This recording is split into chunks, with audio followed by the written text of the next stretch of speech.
그럼 우리 하나님 말씀 우리 함께 보도록 하겠습니다. 요한복음 9장 1절부터 12절까지 당신은 어떤 소용입니까? 라는 제목으로 말씀드릴 텐데요. 제가 제목을 어떨 때는 시작하기 전부터 제목을 정하고 하는 경우도 있는데 설교를 다 하고 나서 제목을 정해요. 보통은 또 먼저 정했던 것도 나중에 다 하고 나서 바꾸는 경우도 있습니다. 처음에 제목이 그게 아니고 그리고 왜냐하면 이제 하다 보니까 이게 결론이나 내용이 이제 생각한 것 같은 것보다 다른 쪽으로 이렇게 가면서 핵심 포인트가 정해질 때도 있어서 그렇게 합니다. 근데 제가 오늘 아침에 우리가 그 소경 중에 한 명이구나 이런 생각이 들어서 제목을 저렇게 정해봤습니다. 당신은 어떤 소경입니까? 그럼 우리 지난주에 이어서 같은 본문인데 오늘은 12절까지 읽도록 하겠습니다. 예수께서 길을 가실 때에 날 때부터 맹인된 사람을 보신지라. 제자들이 물어 이르되 납비여 이 사람이 맹인으로 난 것이 누구의 죄로 인함이니까 자기이니까 그의 부모이니까. 예수께서 대답하시되 이 사람이나 그 부모의 죄로 인한 것이 아니라 그에게서 하나님이 하시는 일을 나타내고자 하심이라. 때가 아직 낮음에 나를 보내신 이의 일을 우리가 하려야 하리라. 밤이 오리니 그때는 아무도 일할 수 없느니라. 내가 세상에 있는 동안에는 세상의 빛이로라. 이 말씀을 하시고 땅에 침을 뱉어 진흙을 이겨 그의 눈에 바르시고 이르시되 실로암 못에 가서 씻으라 하시니 실로암은 번역하면 보냄을 받았다는 뜻이라. 이에 가서 씻고 밝은 눈으로 왔더라. 이웃 사람들과 전에 그가 거린인 것을 보았던 사람들이 이르되 이는 앉아서 구걸하던 자가 아니냐. 어떤 사람은 그 사람이라 하며 어떤 사람은 아니라 그와 비슷하다 하거늘 자기 말은 내가 그라하니 그들이 묻되 그러면 내 눈이 어떻게 떠졌느냐. 대답하되 예수라 하는 그 사람이 진흙을 이겨 내 눈에 바르고 나더러 실로암에 가서 씻으라 하기에 내가 가서 씻었더니 보게 되었노라. 같이 읽을까요? 그들이 이르되 그가 어디 있느냐 이르되 알지 못하노라 하니라. 아멘. 하나님 아버지, 오늘 우리에게도 실로암 못에 가서 눈을 씻는 기적이 일어나게 하여 주시옵소서.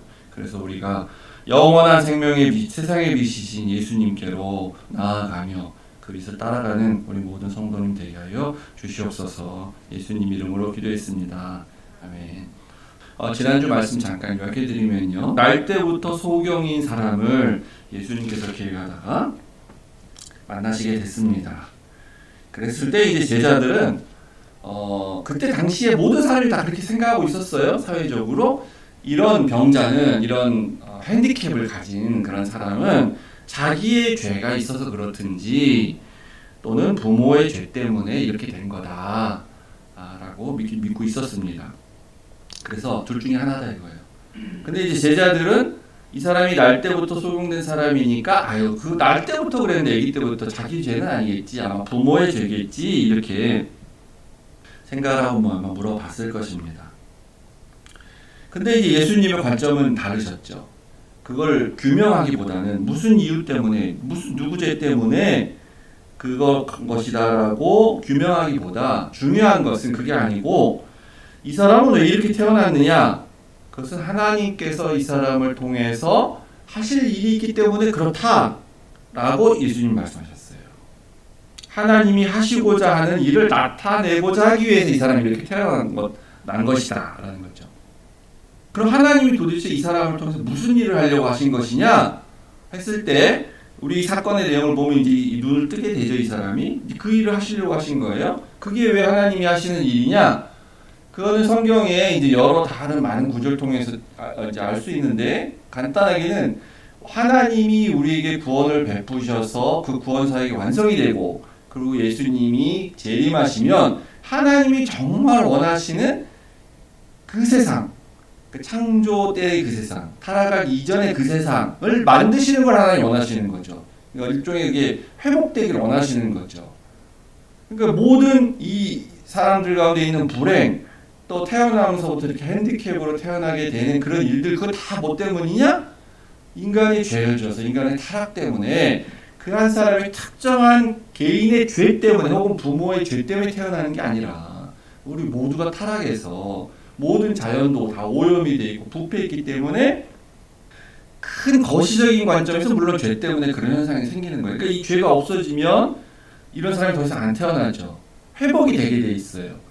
그게 언제냐? 마지막 때인 거예요. 예수님 재림하셨을 때.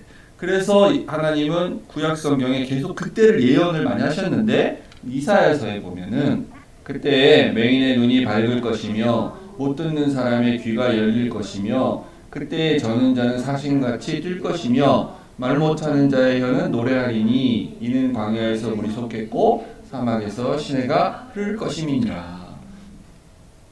그때가 언제냐? 당연히 지금 이 세상은 아니죠. 우리가 살고 있는 동안은 이런 일은 일어나지 않습니다. 이 그때는 그때예요. 예수님 재림하셨을 때, 천국이 완성됐을 때, 그때는 더 이상 이렇게 핸디캡인 사람들이 없고 또 병도 다 낫고, 우리가 핸디캡은 아니어도 뭐 병이 있었어 내가.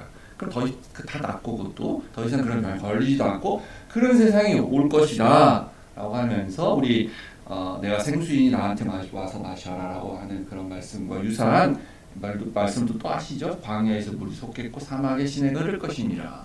그 물이 세상에 다 충만해져서 모든 사람들이 그 생수를 먹고 어떻게 보면 마시고 그렇게 해서 이렇게 되는 거죠. 결국은 구원받는 거예요. 다른 말로 하면.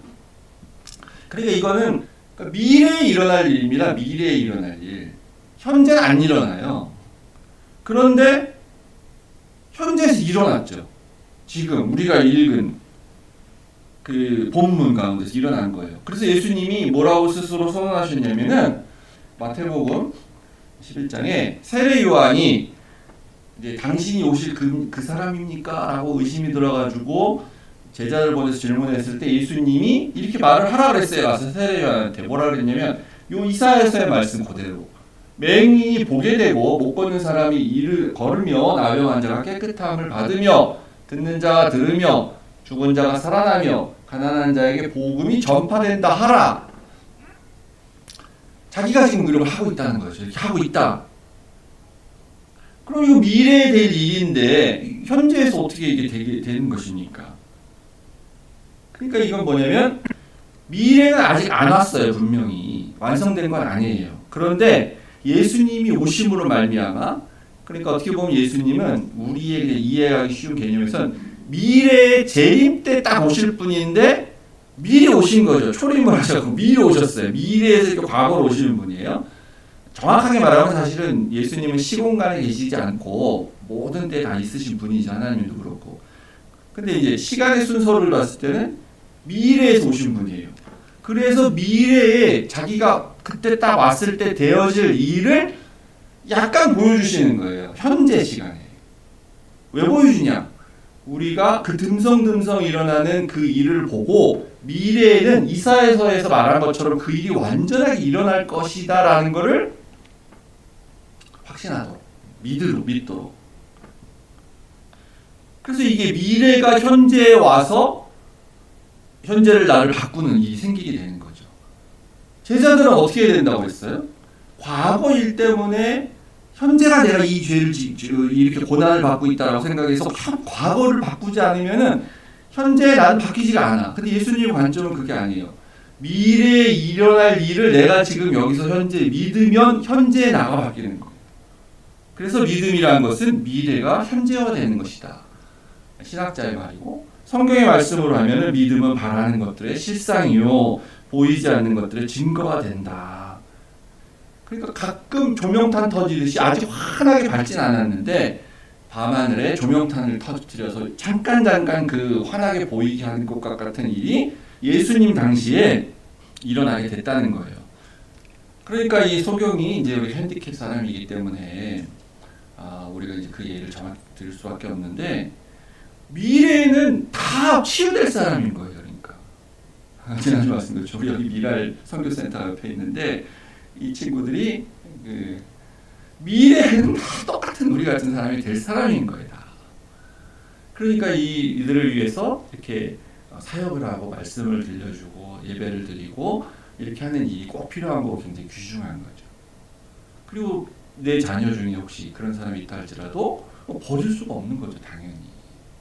미래에는 정상적으로 되는 거니까. 그러면서 이제 더 믿음이 우리가 좋으면 예수님 말씀대로 이 아이를 통해서 하나님이 하실 일이 있구나. 이 아이를 우리 가정에 보내셔서 하나님이 우리에게 하시고자 하는 일이 있구나. 보여주고자 하는 일이 있구나. 라는 그런 믿음을 더 가질 수도 있는 거죠. 그래서 너무 힘들지만 정말 키우는데 너무너무 어렵지만 견딜 수 있는 거예요. 버티는 거예요. 그래서 이것이 이제 요한이 선택한 6번째 표적. 날 때부터 소경된 자의 이야기의 핵심인데, 근데 이게 핵심인데 이걸 둘러싸고 있는 몇 가지 더 중요한 걸 우리가 좀 살펴볼 필요가 있습니다. 예수님은 그 8장 12절에서 이제 자기 선언하셨죠. 두 번째 자기 선언이에요. 나는 세상의 빛이니라고 했습니다. 그래서 그 선언 그대로 어둠 가운데 있는 앞을 볼 수 없는 그 소경의 눈을 뜨게 해주는 것은 굉장히 이렇게 적절한 굉장히 자연스러운 그런 표적으로 여기가 소개를 하고 있죠. 근데 예수님께서 우리가 아까 읽은 5절에 보면요, 이 말씀을 한 번 더 하셨어요. 내가 세상에 있는 동안에는 세상의 빛으로라, 이렇게 한 번 더 하셨어요. 2번 하신 거예요, 선언은. 다른 선언들은 다 한 번씩만 얘기하셨습니다. 2번 하셨다. 요한이 반복해서 한 게 아니라 이게 다른 상황에서 또 한 번 하신 거예요, 예수님 분명히. 성경에는 항상 2번 반복되는 게 중요한 겁니다. 2번 반복되는 거. 중요하기 때문에 그 반복을 하는 거예요. 그래서 중요한 의미가 있습니다. 그러니까 이 두 반복, 선언의 반복 사이에 이 표적이 딱 껴있는 거죠, 중간에. 그러니까 이 표적도 굉장히 중요한 의미가 있다라는 그런 것을 이렇게 내포하고 있습니다. 그래서 이 빛과 어둠에 대한 얘기는 이 요한복음의 전체적인 주제이기 때문에 요한복음 시작 서두에서 밝히고 있었잖아요. 그 빛에 대한 소개를.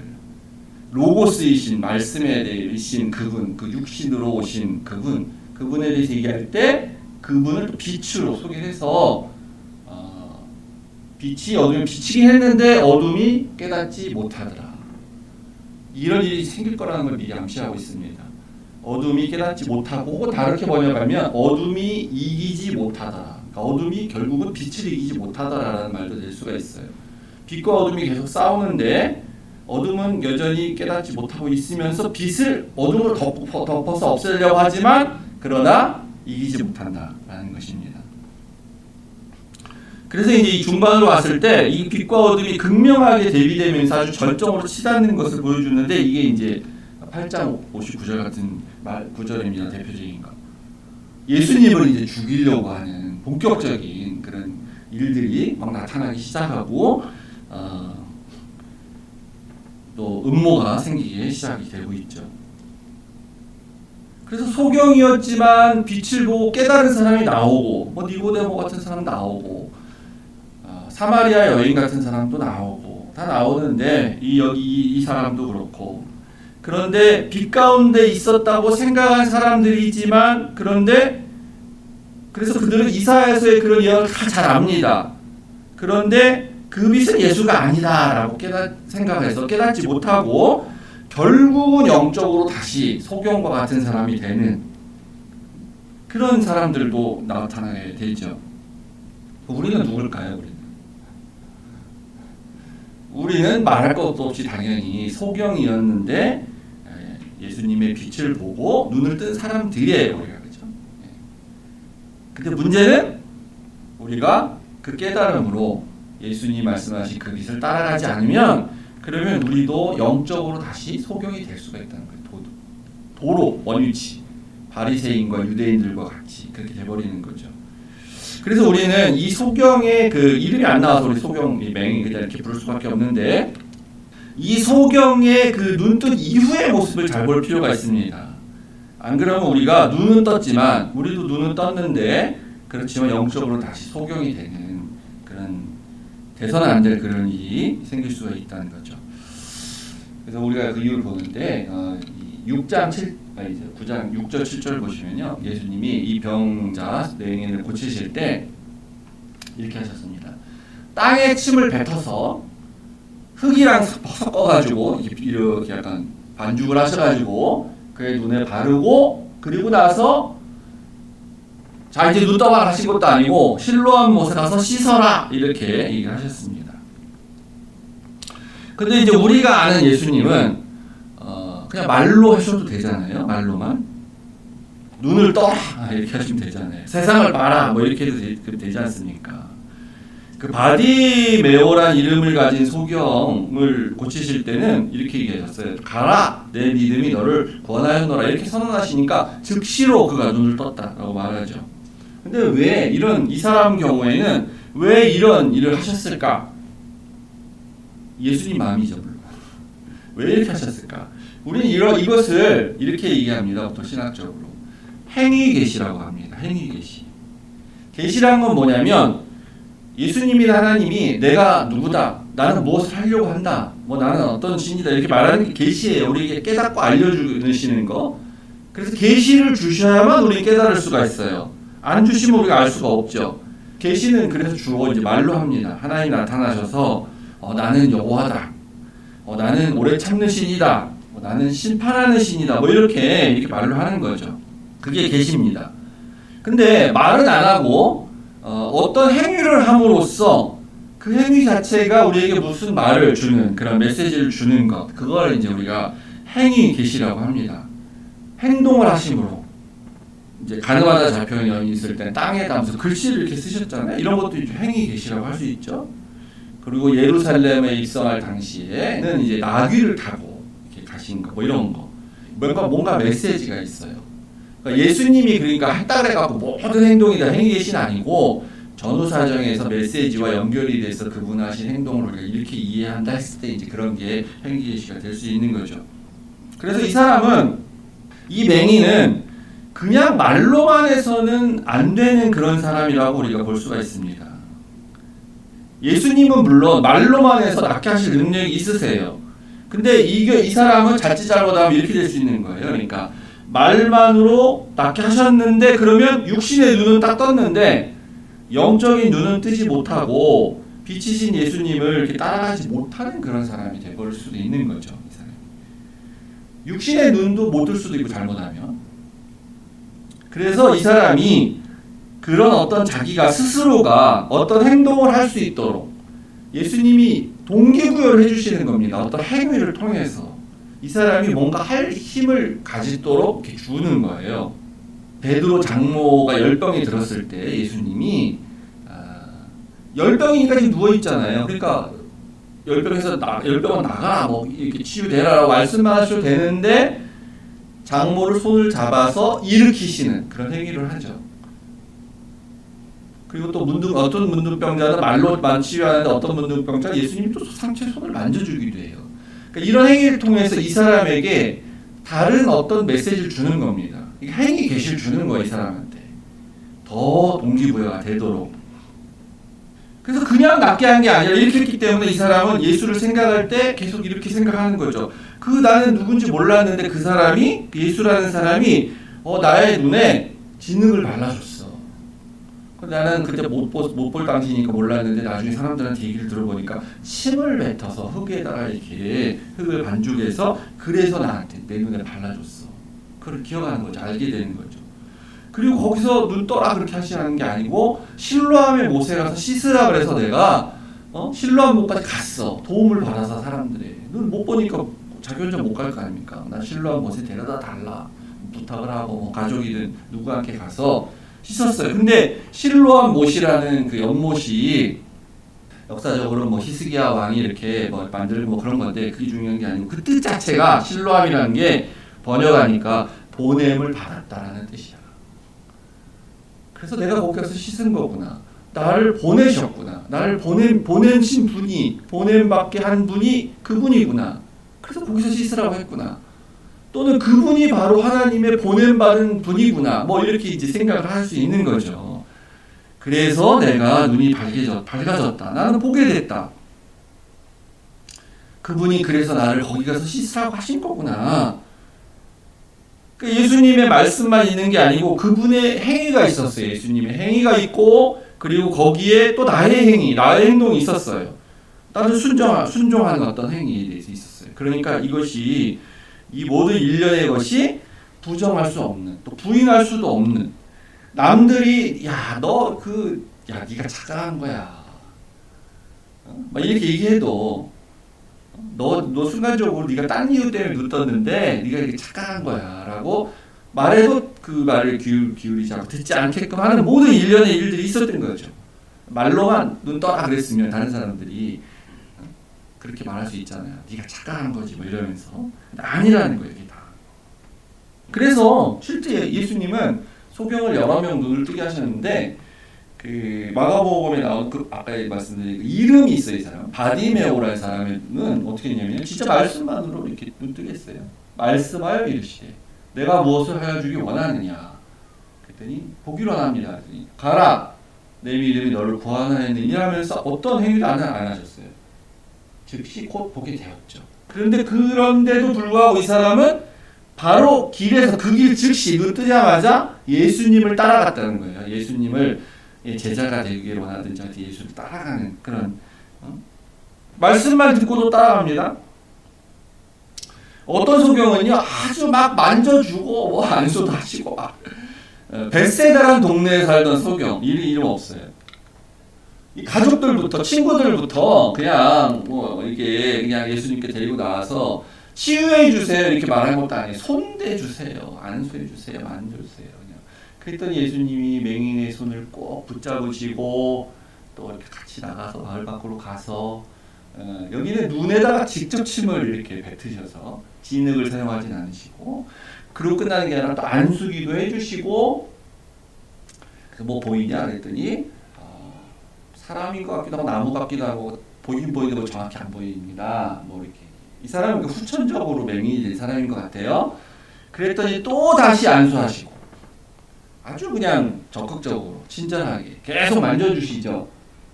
그래서 마을에 들어가지 말라. 뭐 그 이유가 있는데 그랬더니 이 사람은 순종했던 것 같아요. 이 가로는 제가 쓴 겁니다. 말씀에 순종은 해요. 예수님의 이런 기적의 치유를 받고 순종은 해요. 그런데 이 적극적으로 마을에 들어가지 않는 게 중요한 게 아니라 나는 예수님을 지금부터 따라가겠습니다라는 그런 말은 없죠. 그런 표현은 하지 않습니다. 오늘 이 날 때부터 맹인인 이 소경은 제가 봤을 때 이 두 명의 중간 정도인 것 같아요. 본인의 행위도 굉장히 중요해요. 근데 이 사람이 왜 중요하냐면 제가 생각했을 때 이 신학적 의미에서 예수님이 이 두 선언 똑같은 선언 중간에 딱 넣은 것도 그래서 중요하기도 하는데 제가 생각했을 때 오늘날 교회에 대부분의 많은 성도들이 요 중간에 있는 요 소경과 같은 그런 신앙생활하는 사람이 너무 많은 것 같아요. 제가 볼 때 대부분이 그렇다고 생각되어집니다. 어떤 사람은 정말 말씀만 듣고도 바로 아멘하고 순종하고 바로 헌신해요. 뭐 시간과 물질을 내어서 헌신하고 교회에서 봉사도 하고 뭐 이렇게 열심히 하고 선교사도 되겠다고 하고 뭐 선교사 다 될 필요는 없는데 그래서 정말 희생하고 고난 받아도 견디고 말씀만 듣고도 이렇게 됩니다. 어떤 사람은 아까 바디메오 같은 그런 사람이에요. 어떤 사람은 손도 잡아주고 손잡고 어디도 가고 이끌어주고 만져주고 또 안수도 하고 이렇게 침도 좀 발라주고 그렇게 해야 겨우 자기가 뭐 좀 이렇게 좀 봐보려고 좀 눈 뜨고 뭐 봐보려고 보일까 말까 그렇게 하는 사람이 있어요. 그래서 나쁜 건 아니에요. 그리고 순종도 합니다. 이렇게 눈 뜨고 나면 순종도 해요. 근데 이런 이제 안 그렇다는 사람이 있는 반면에 제가 생각할 때 대부분의 사람은 오늘 나오는 이 소경과 같은 사람이라고 생각이 됩니다. 목사가 매주 침을 뱉어주는 거예요. 표현이 좀 이상한데 예수님의 침 뱉음은 그러니까 결국 동기부여를 하는 거지 않습니까? 그러니까 목사가 매주 이렇게 침을 뱉어주는 거예요. 침을 튀기는 게 아니라 이게 표현이 이상하지만 매주 설교하는 게 그거예요. 그러니까 매주 동기부여 해주는 거예요. 매주 설교를 통해서 예수님 침 뱉은 것 같이.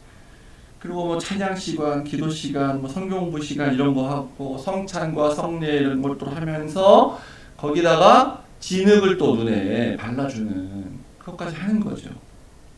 그래서 뭔가 동기부여는 되긴 되는데 그래서 이제 가서 네가 네 발로 가서 실로암 못에 가서 씻으라 라고 하면 결정적으로 거기 가서 안 한다는 거예요. 그때 가서는 그건 안 해. 본인의 행동과 본인이 해야 되는 행위는 해야 되는데 그래야 믿음의 단계로 나아가고 눈을 완전히 뜰 수가 있는데 거기를 안 하는 경우가 많아요. 그러니까 어떻게 됩니까? 눈이 뜬 것 같기도 하고 안 뜬 것 같기도 하고 보이는 것 같기도 하고 아닌 것 같기도 하고 이 벳세다 소경과 같은 그런 식으로 계속 사는 것입니다. 근데 이제 많은 사람이 그렇다 그랬죠. 그러니까 많은 그 부류 중에 또 많은 사람은 실제 실로암 못에 가서 자기가 씻는 사람도 많이 있어요. 또 거기까지 못 나가는 사람이 여전히 또 많이 있어요. 근데 실로암 못에 나가서 씻는 것까지 자기가 해야 그래야 빛을 보고 빛을 따라갈 수가 있는데 이 사람의 인식이 어떻게 변하는지를 봅시다. 우리가 이제 그걸 안 하니까 이게 없는 거예요. 이 사람은 바뀝니다, 관점이.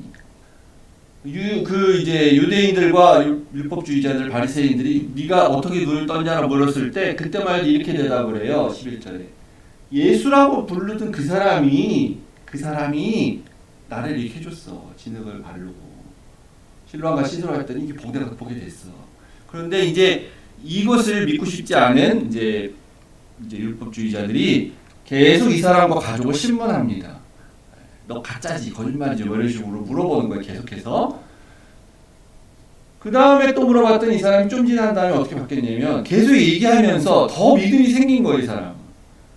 그 사람은 앞에 그 사람이라고 했는데 예수는 선지자다 내가 생각해보니까 선지자가 아니고서야 어떻게 이런 일 할 수 있겠냐, 나를 어떻게 눈뜨게 할 수 있겠냐.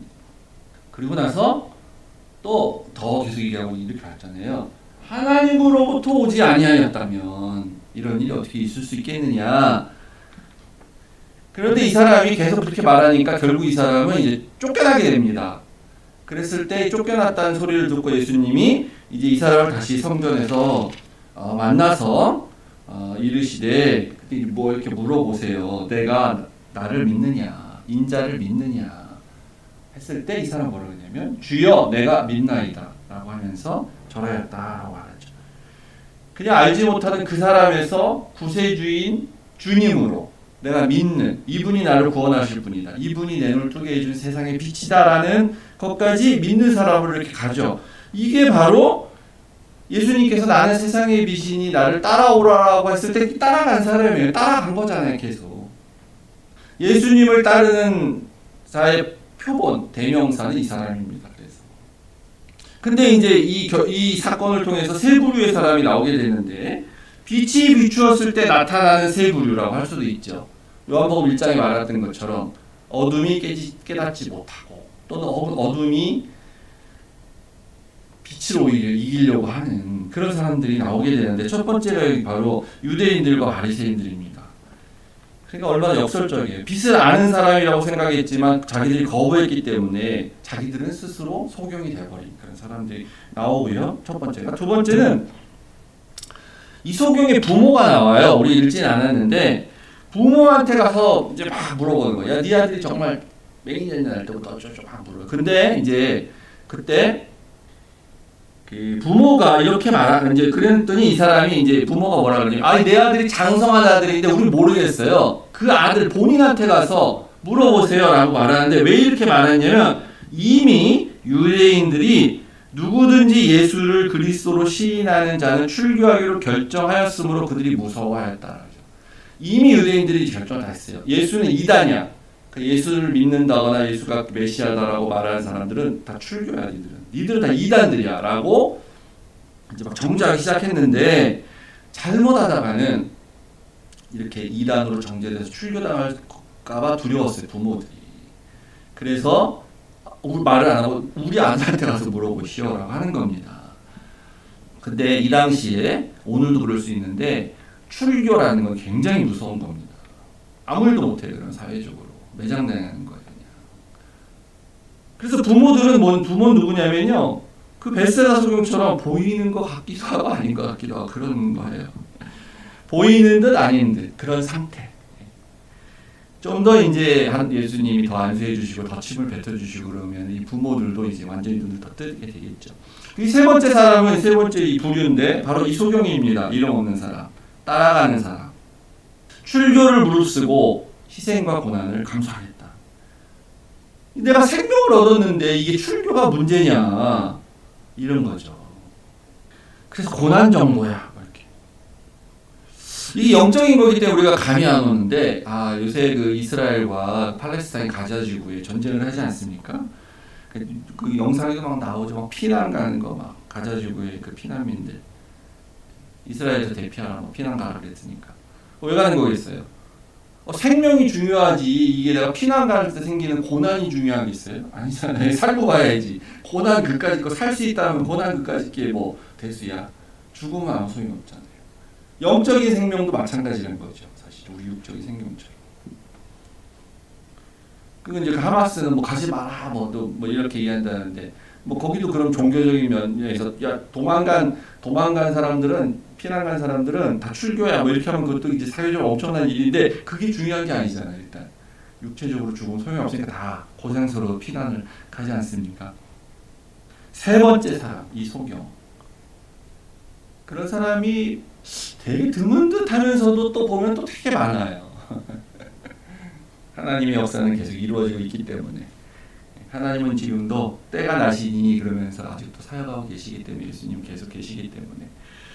그러니까 아무리 말씀을 해도 안 변하는 사람도 있는데, 또 계속 하나님의 말씀에 반응해서 헌신하고 주의 나라를 위해서 살고 있는 사람도 또 여전히 많고, 목사는 이런 두 사람의 부류를 다 보면서 사역을 하는 거죠. 그래서 희망을 가지고, 우리 아까 불렀던 찬양 실로암 다시 한번 불러마칠 텐데요.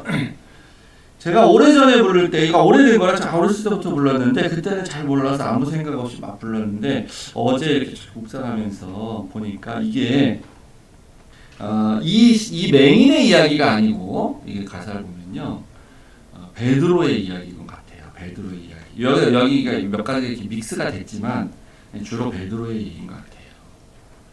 베드로가 이제 맹인과 같은 그런 상태였죠. 뭐 사실 우리 영적으로. 근데 예수님 만나서 눈을 떴지. 그런데 이제 닭이 울 때 여전히 밤이었다 본인이. 근데 다시 깜빡 실족해서 다시 어둠 가운데 들어가지 않습니까, 베드로가? 그래서 이제 이런 상태인데, 어쨌든 우리가 이제 베드로 같은 경우에 다시 실로암 실로암 쳐서 떠난다, 뭐 그런 각오로 다시 실로암에 가서 내 어두운 영적인 눈을 씻고 다시 세상의 빛을 따라가겠다, 뭐 그런 데에 대한 감사하고, 이런 사랑 주심 감사하고, 다시는 내가 떠나지 않게 해주십시오, 이런 고백인 것 같아요. 베드로의 얘기인 걸로 보입니다. 그러니까 우리가 실로암 가서 씻는 게 뭐지? 뭐 여러 가지 말할 수 있지 않겠습니까? 실로암에 가서 씻는 행위, 사람마다 다 다를 것 같아요. 예수님께서 열심히 침을 뱉어 주셨어요. 흙도 발라 주셨어요. 진흙도. 그러면 내가 실로암에 가서 씻는 건 무엇인가? 어떤 사람은 좀 교회에서 이렇게 직분도 맡아서 좀 수고도 하고, 선교지도 좀 가보고, 선교사는 안 돼도 선교금도 하고, 또 교회에 헌금도 하고, 뭐 이렇게 하는 거, 기도도 좀 하고, 뭐 이런 거, 봉사활동도 하고, 뭐 이런 게 내가 너무 단순화시키는지 모르지만, 이게 뭐 일단 눈에 보이는 실로암에 가서 씻는 그런 행위가 될 것이라고 저는 생각합니다. 그러니까 너무 이런 게 없으면, 전혀 없으면, 혹은 그러면 자기가 눈을 뜨고 나는 보고 있다고 착각하고 사는, 그렇지만 영적으로 소경인 삶을 계속해서 살아갈 수 있는 것이죠. 그러니까 우리가 그런지 아닌지에 대해서는 스스로 점검하고, 그렇지 않다 생각되면 우리도 이 마음으로 그 찬양을 드리면서 실로암을 찾아 떠난다, 그런 고백으로 찬양을 드려야 되지 않을까 생각이 듭니다. 우리 한번 같이 부르고 축도하고 마치도록 하겠습니다.